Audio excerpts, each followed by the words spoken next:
Here's a question. Do you know your credit score? It's an important number, one that can impact your home search, your insurance rates, and even your job prospects. Our financial expert, Preet Banerjee, joins us to talk about your credit score. I don't think I know mine.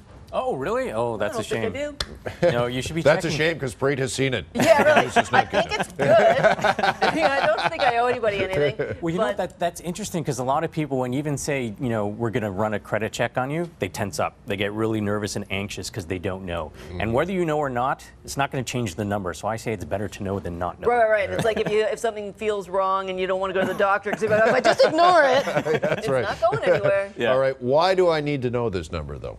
Okay, well, your credit score is going to impact a lot of things. One, your ability to borrow money in the first place, the rate of interest that you're going to pay for any money that you borrow, your ability to find a rental, your ability to get a job. So your credit score is kind of morphed from just a score that says, you know, how responsible are people with making debt obligation payments to how responsible are people in general. That's why some employers are starting to look at your credit score when figuring out if they're going to hire you or not. Demystify this for us just a little bit, though. Like, is it on a scale of 0 to 100? So it's from 300 to 900. And the higher the score, the better you look.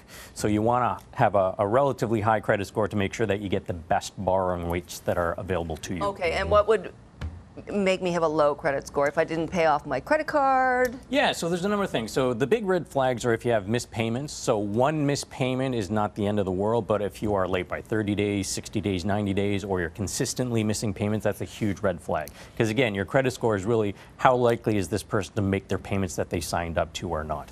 If you have a large capacity for credit and you use a lot of it, so the utilization rate. So an example is if you have a $20,000 limit on a credit card and you're consistently carrying $18,000 as a balance, that looks really bad. Paradoxically, if you have a large unused capacity, so you have 5 credit cards, $10,000 limit on each, but you pay it off every single month, you'd think that, oh, I'm doing well.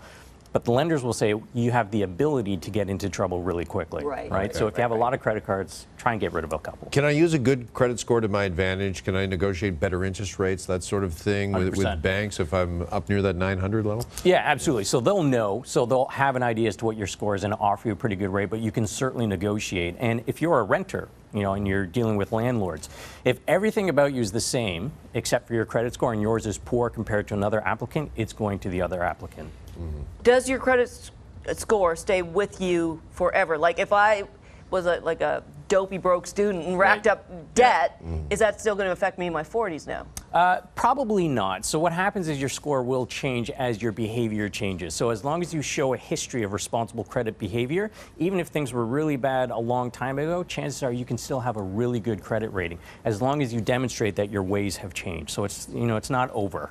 All right, just finally, who decides your credit score, by the way? Is there like a mystery panel that... Yeah. So there's a number of different what are called credit bureaus. And so the two main ones are Equifax and TransUnion in Canada. So you can go to either of them and check your credit score or your credit report. They're two separate things. The score is the number. The report has everything, every credit facility that you've opened and the balance. Do I have to pay to see my credit score? Is there a fee attached? So up until now, that has always been the case. If you wanted to see your score, it's about 20 to 25 bucks. But this new company, a financial technology startup company called Borrowwell, has introduced the ability for you to check your credit score for free on their website. All right, Preet Banerjee, thank you so much.